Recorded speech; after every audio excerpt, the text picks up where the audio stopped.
You're listening to Signals from the Core, a podcast about adventuring in the core sector of the Mongoose Traveller 2nd Edition role-playing game. This is where the bureaucracy is dangerous, the nobles are lethal, and where power, paranoia, and prestige collide. I'm Captain Aurelius. I'll be your host. In each episode, we explore the tangled heart of the Third Imperium through original story hooks, people of interest, encounters, locations, and the tools you need to bring high-stakes, low-trust campaigns to life. If your crew is headed to the throne world, buckle up, because here in the core, secrets don't stay buried. Not for long. Today's episode is a guided tour through core sector gameplay, part 2 of our last episode. We'll start with how referees run core sector campaigns, how to trade kinetic action for political tension, how to pace investigations, and how to let consequences ripple across ministries, noble houses, and megacorps. From there, we'll shift perspective to the players and talk about what changes when your traveler operates in a place where leverage, optics, and reputation matter as much as any weapon on your character sheet. Then, we'll zero in on one of my favorite levers in the core, alliances. Who you stand beside matters. What you owe matters. And the quiet favors you bank today may decide whether the doors open or slam tomorrow. And to close, I've got a fresh adventure hook you can drop straight into your game, the Black Census. It's a high-stakes chase through capital itself, where missing files, quiet orders, and very loud consequences collide. This will be the last episode with the advice overviews, I think. I felt they were important to sort of help set the tone and convey the differences in approaching core sector play compared to games set in the Spinward Marches.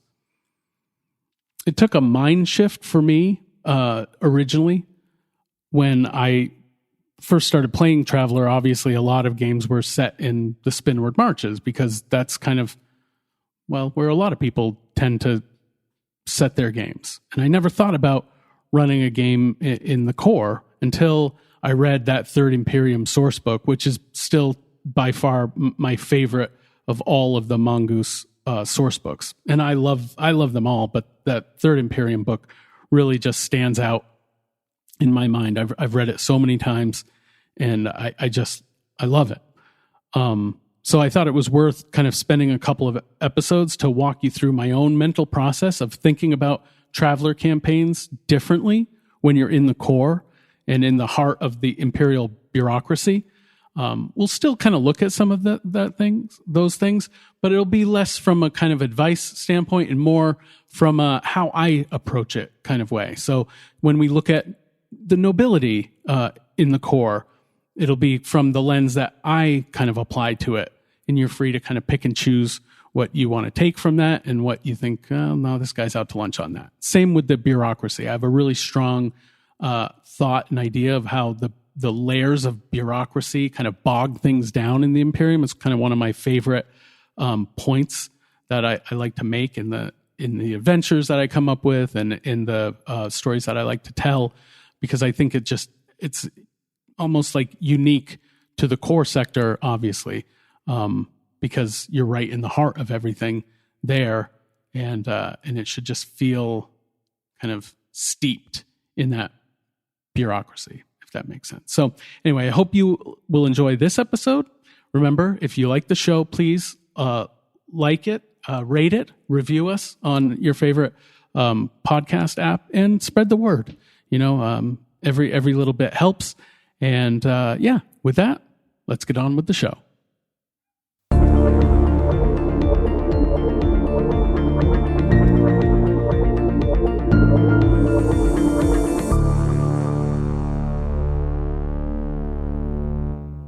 Running a core-based campaign means shifting the focus.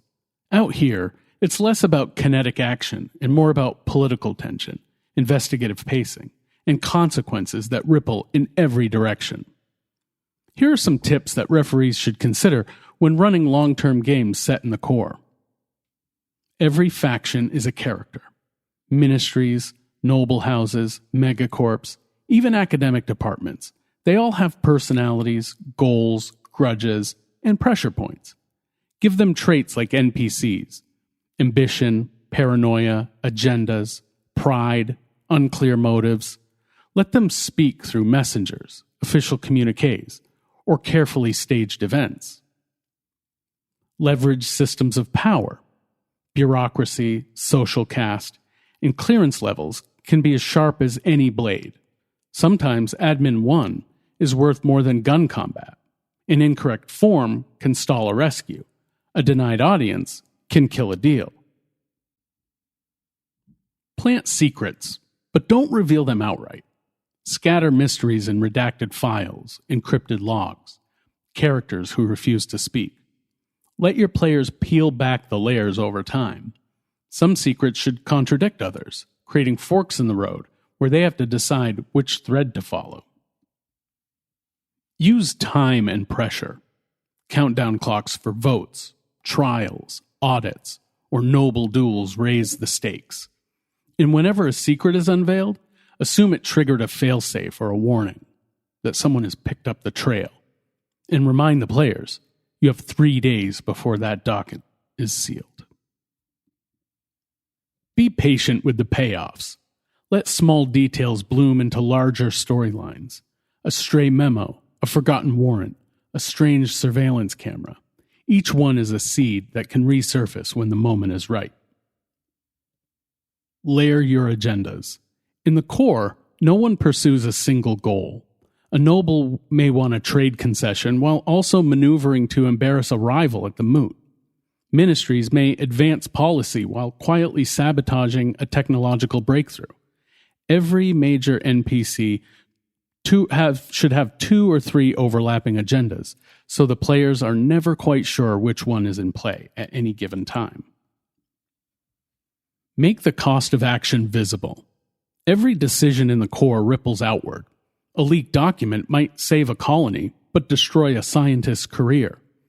An uninvited guest at a gala might spark a diplomatic incident. Always ask, who will benefit and who will be humiliated? Then let the players see those consequences unfold. Spotlight public spaces.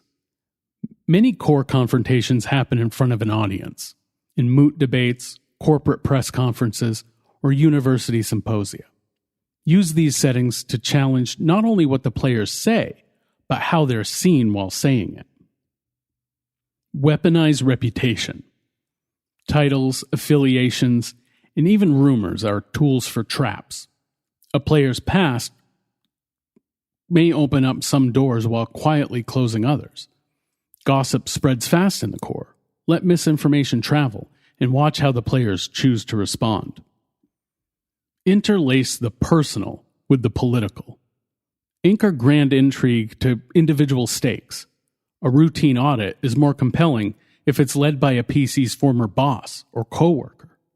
A vote on starport tariffs has sharper teeth if it determines whether a character's homeworld can afford its supply chain. And finally, use silence as a signal. In the core, what isn't said can matter as much as what is. A noble patron goes quiet before a major moot session. A talkative aide suddenly won't return calls after a scandal. Let the players feel the tension in that absence, and then decide whether to chase it. That's how you bring core play to life. It's patient, layered, political, and always moving beneath the surface. For travelers, the core is a different kind of battleground. One fought in corridors, banquets, and staterooms instead of asteroid belts and war zones. Winning here means learning to speak the language of power and knowing when to stay quiet. Core sector play demands patience, subtlety, and a willingness to role-play nuance. Think in terms of leverage. Ask, who has it? Who wants it? And what are you holding that might matter later? In the core, leverage means secrets, timing, and relationships. The document you hold today might be worth 10 times more after the moot meets. A handshake deal that you turn down now might have been your ticket out later. Catalog your potential bargaining chips and keep them ready. Use investigate, streetwise, broker, or persuade to learn who wants what Then convert those findings into favors, introductions, or temporary access. Keep a literal leverage list. And expect moral complexity. No one is clean. Every faction, including the Imperium, has dirt beneath the regalia. You'll often choose which mess you can live with. Good and bad are rarely the axis here. Think in terms of acceptable and unacceptable, useful and dangerous. You may find yourself allied with someone you dislike, and you may need to protect them for as long as their survival serves your ends. And expect deals that grant you allies while earning rivals or enemies elsewhere. Play the long game. Not every victory is immediate. Sometimes the win is surviving long enough for your enemies to destroy each other. Plant seeds. A casual remark to the right aide, a small favor to an unnoticed clerk, an invitation accepted at the right time. Each can become a turning point weeks or months later. Watch patterns, not only moments. Nurture contacts and allies over time, and don't spend every favor the same session you earn it. Embrace being watched. The core is always looking, so don't freeze up. Adapt. Play the role they expect until it's time to strike. Sometimes the safest way to move is in plain sight. If the court expects a charming dilettante, be one. If the ministry sees you as a dutiful courier, play that part. Every convincing performance buys you room for the real move later. And to that end, know your identity is a weapon. Your status, name, or service record could open doors or close them. In the core, you're as powerful as what you can do. Announcing your naval rank at the right moment might grant birth priority or draw suspicion. A family name can inspire deference or provoke vendettas. Be deliberate in when and how you brandish it. Lean on prior careers and assignments. They all come into play here. And remember, your listed contacts and allies from character creation, could they help you with requesting an audience? Help you with any favors? Or get you exemptions at the right time? Remember to mirror the referee's faction work, too.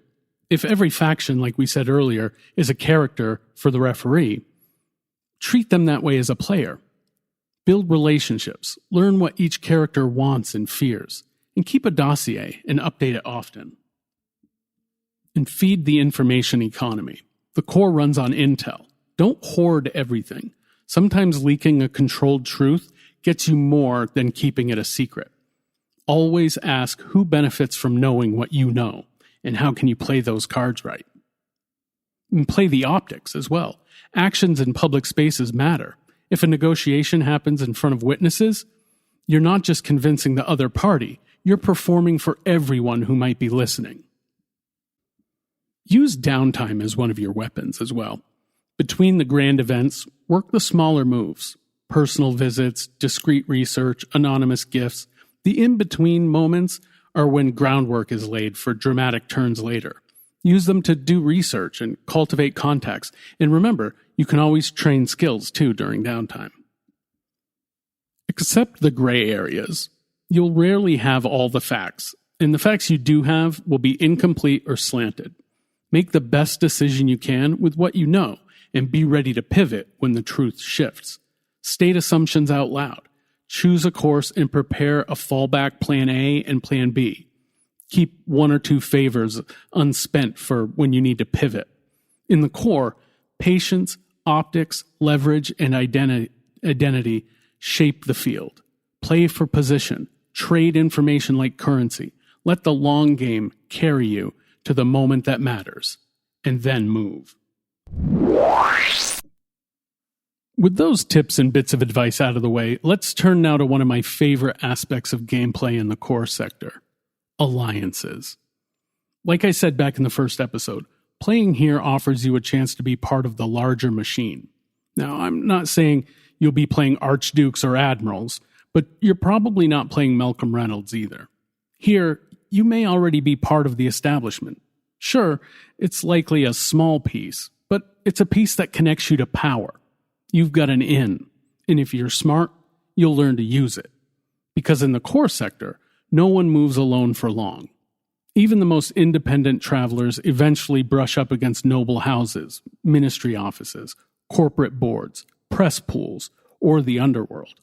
It's not a question of if you'll form an alliance, but who you'll stand beside, and what it will cost you when the bill finally comes due. An alliance in the core is more than a simple handshake.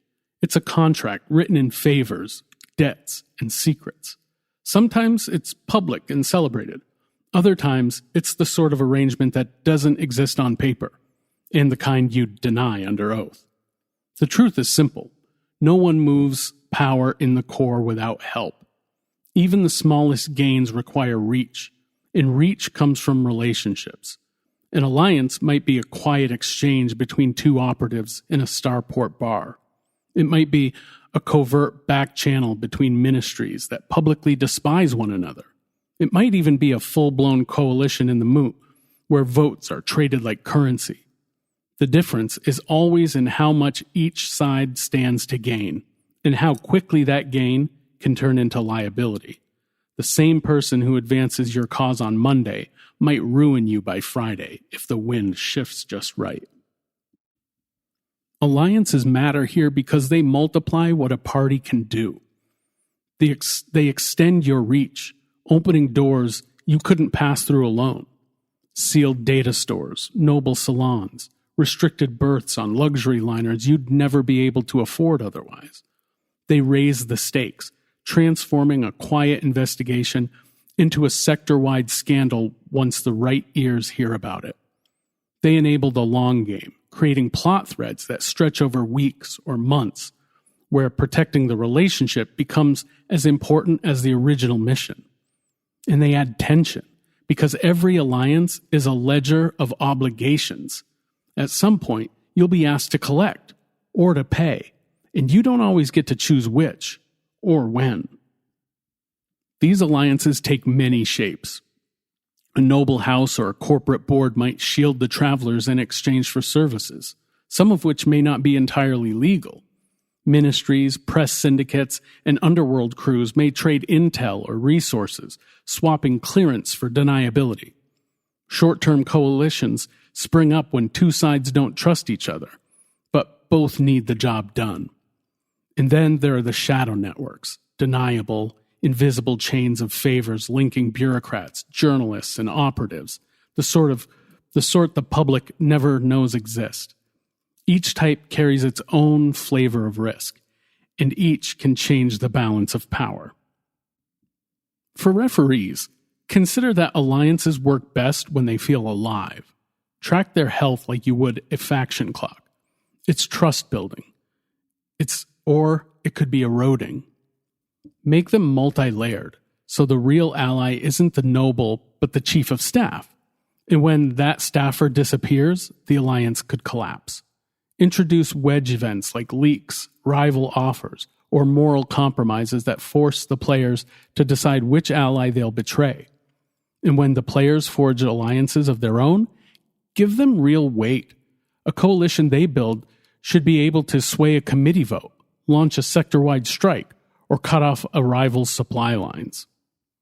And for players, understand that alliances are just as much a tool as they are a trap. The smartest path is to find common ground early. Even a hostile NPC can become an ally if your goals overlap. Feed the relationship before you ever ask for a favor. Deliver small wins, useful intel, or timely help. Don't tie yourself to a single power. One broken pact shouldn't leave you stranded. And above all, learn to control the narrative. Remember that in the core, perception can be more valuable than truth. If people believe an alliance is strong, it often is, until someone proves otherwise. In the end, alliances in the core are never static. They're shifting, living things that can reshape the story overnight. Each one you forge carries opportunity. Each one you betray carries fallout. And each one reminds you that in the core sector, relationships don't just change the game, They are the game.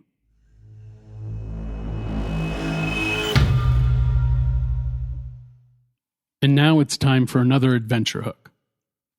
I call it the Black Census. The travelers are summoned quietly to the private lounge of Sir Edric Vaness, an influential imperial attaché from the recently established Grand Ministry of Imperial Security and Affairs, seconded to the Court of the Moot. His official title, Special Envoy for Sector Intelligence and Affairs, grants him sweeping discretion across both security and diplomatic channels. However, in practice, he is the man called when dangerous matters must be resolved without leaving fingerprints. Vaness is a security and intelligence fixer with deep ties in naval intelligence circles, one foot in half a dozen embassies, and the other in the guarded corridors of the imperial palace. Even among the nobles and ministers of the Moot Spire, a summons from Vaness rarely is welcome. It means that something delicate, dangerous, and politically explosive has just landed in your lap. The problem? A sealed Imperial intelligence dossier has gone missing en route to capital. It was recently retrieved from the core sector planet Research at the personal request of Chairman Leland Brock, head of the Subcommittee on Strategic Materials Oversight and Deployment, an obscure but immensely powerful arm of the core sector's bureaucratic machinery. Brock's subcommittee wields the authority to influence fleet procurement, planetary defense contracts, and interstellar supply chains. Known for his meticulous dress and almost pathological attention to protocol, Brock built his career on turning logistical details into strategic choke points. He's not a man who misplaces things, which makes the loss of this dossier, on his watch and at his personal request, not only a political embarrassment, but a potential career ender. That is, unless someone can recover it quietly. Whatever it contains, it was important enough for Chairman Brock to bypass normal channels and demand it be brought under armed courier directly to his committee chambers in the Moot Spire, an address that makes admirals, ministers, and CEOs equally nervous. But shortly after arriving on Capitol, something went awry. The dossier is missing, and all traces of the team that transported it from Research have vanished. Only sparse clues remain as to what may have happened to the dossier. According to Vaness, Brock's team of couriers was intercepted. Surveillance cameras in their transport docking bay cut out for a precise 214 seconds. When they rebooted, the couriers were gone. The case was found empty on the deck. Whoever took it must have had the access codes, the timing, and the boldness to hit an Imperial envoy in the very heart of the core, and then vanish without a trace.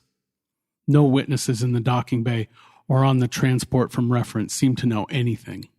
Now, several high-ranking officials are panicking because it may hold the most dangerous secrets in charted space, and it's feared that the wrong people are now beginning to suspect what's inside. Vaness's instructions are simple. Find it. Don't read it. Don't copy it. And above all, once found, don't let anyone know you have it. The moment the travelers start asking questions, ripples spread. Every question asked sends tremors through the power structure, awakening dangerous players who smell opportunity in the chaos. From corporate boardrooms to enemy intelligence cells, some of the sector's most dangerous operators are converging, all seeking to turn this imperial catastrophe into their personal windfall, and they'll stop at nothing to seize what was never meant for their eyes. From whispered favors to knife-edge negotiations, the hunt draws in opportunists, power brokers, predators, and potential allies, each with their own designs on the missing dossier.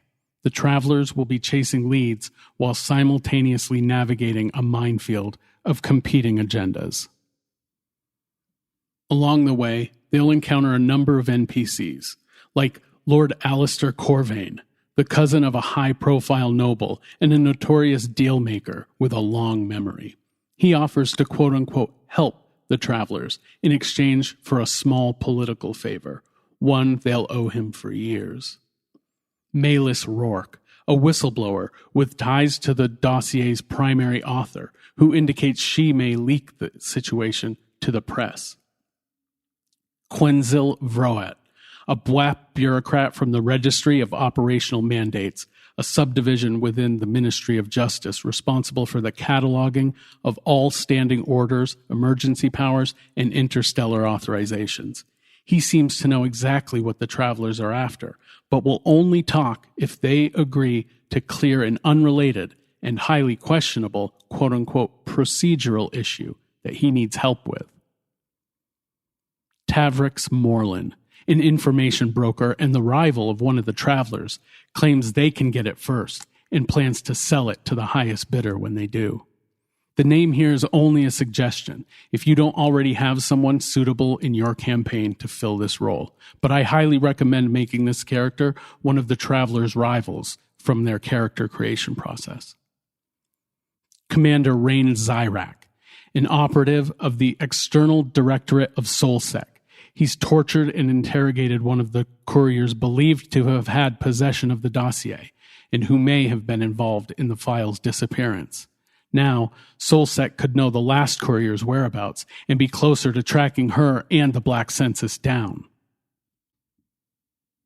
Sen Avarik, a corporate agent from Nasirka, a megacorp dealing in information technology, computers, robots, and other electronic devices, and the primary supplier of communications, data storage, and software for the Imperial Expo network.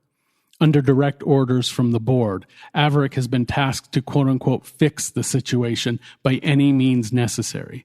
Because of their ties to information technology and data storage, they know the situation, and Nasirka could face their own scandal if certain information in the Black Census were to ever get out. Alara Miles, a decorated former scout courier who served on Brock's Black Census transport team. Known for her precision and discretion in high-security assignments, she remains unaccounted for since the disappearance. Jareth Dorn, a career bureaucrat with a reputation for keeping his true loyalties close. Last seen as part of the courier team before the surveillance blackout in the Capitol docking bay.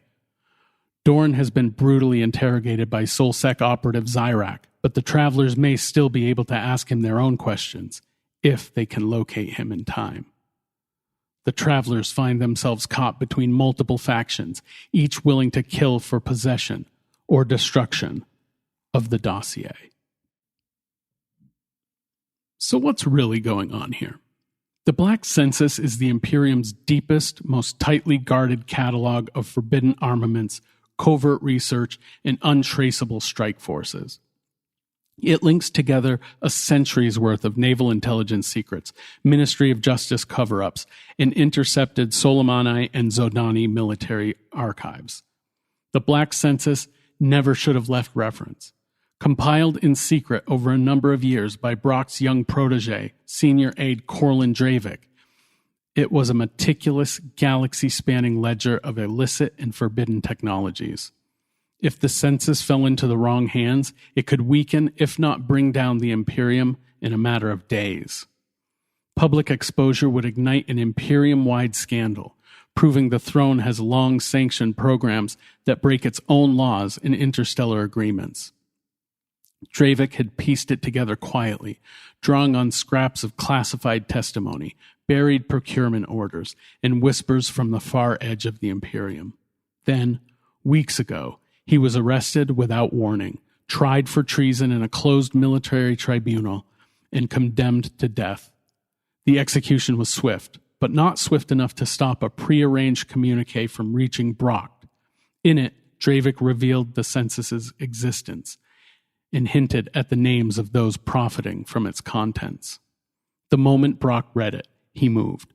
3 of his most trusted high-clearance subcommittee couriers were dispatched under imperial orders to retrieve the census from the reference archives and bring it directly to his chambers in the Moot Spire. They traveled as his official state envoys aboard imperial transport, untouchable in theory, and armed with the kind of bureaucratic credentials that make even admirals stand aside. But reference wasn't without its own resistance, A strike team, later revealed to be acting under orders from Sir Edric Vaness himself, tried to stop the couriers from leaving the archives. The strike failed. 2 couriers escaped the planet, and the third sacrificed himself in the chaos so his companions could flee. The disastrous mission continued to come off the rails upon arrival at Capital. When their official shuttle transport landed at the Capital downport, the surveillance feeds in their bay went dark for precisely 214 seconds, sabotaged by Solsec operative Commander Rain Zyrak, so one of his couriers, Jareth Dorn, could turn on his partner, Alara Miles, and take the Black Census for the Solomonite Confederation. Dorn struck Miles without warning.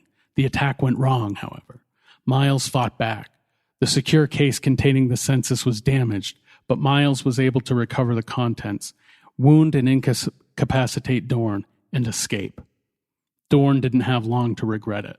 Zyrak, furious at the botched acquisition, personally took Dorn into custody. Whether the interrogation killed him or left him barely clinging to life is up to the referee. But if he's still breathing, he may be the only person who knows exactly where Miles went after the ambush, providing the travelers with another clue to follow. Now, with his own botched operation threatening to come to light, Vaness can't touch the ministry's official channels, which is why he came to the travelers, off the books, off the record, with that single, urgent job. Find it. Don't read it. Don't copy it. And above all, once found, don't let anyone know you have it. Now let's take a look at some optional twists that could play out depending on how you choose to run this adventure. The travelers are expendable. From the moment Sir Edric Vaness summoned the travelers, their fate was sealed. He never saw them as allies, only as a deniable asset, useful for a single dirty job.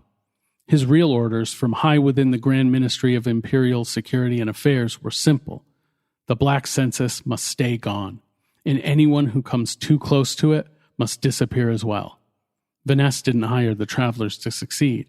He hired them to flush out the dossier, draw out anyone holding it, and expose hidden players who might try to claim it. Once that happened, his plan was always to take the census or confirm its destruction and quietly remove the travelers from the board. No matter how competent they are, the travelers can't win in Vaness's eyes. Survival wasn't part of their contract. Even success will trigger his kill order. And the only way for them to walk away alive is to uncover his true intentions before the final handover, forcing him into a political corner, playing rival factions against him, or disappearing so completely that even the GMISA can't find them. The census never left reference. After chasing leads, dodging assassins, and cutting deals with dubious contacts, the travelers uncover a grim truth. Alara Miles never had the Black Census. There were 2 secure cases on the mission, one containing the real census and one a decoy carrying innocuous, redacted material meant to mislead any would-be thieves. This would explain why Jareth Dorn believed Miles was carrying the real file during the violent confrontation on Capital. When the case was knocked open during Miles' struggle with Dorn, she realized that she'd been holding the decoy all along. But it was too late. She was already being hunted by Solsec, GMISA, a corporate operatives, all convinced she was still carrying it. In reality, during the reference ambush, one of the couriers, Farva Keln, was mortally wounded. Keln had been carrying the secure case containing the census, and his final act before dying was to trigger a self-destruct failsafe built into the case's gravitic core. The census was irretrievably vaporized in a micro-singularity burst designed to erase data and destroy physical evidence beyond recovery.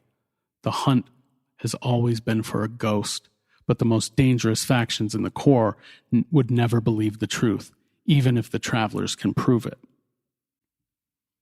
Nasurka's problem is bigger than anyone knows. The Nasurka operatives' frantic orders to fix the situation hide a far more damning truth.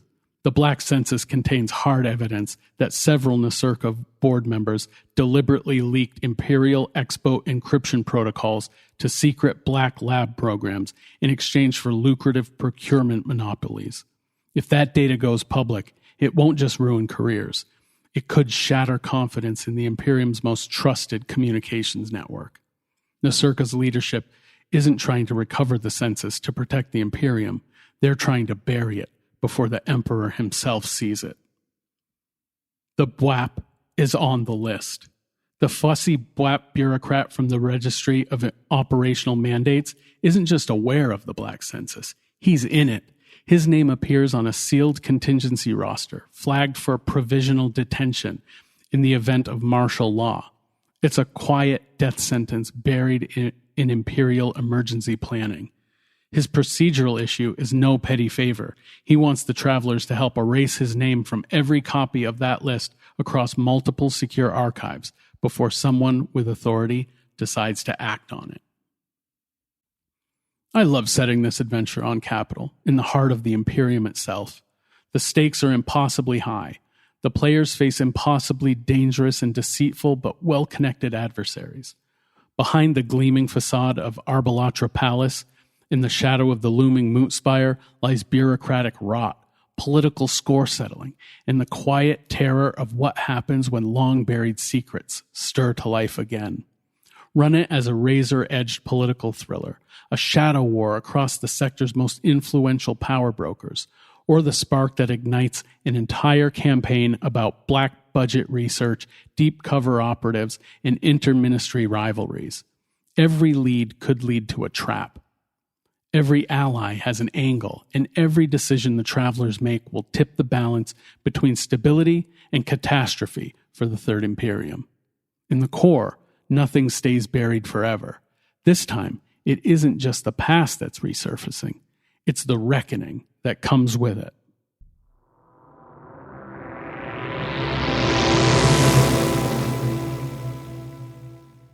All right, folks. That's all for this episode of Signals from the Core. Thanks for tuning in. Be sure to check out next week's episode, where I'll be changing the formatting up a little bit to make it more of an audio zine of sorts. But more about that next time.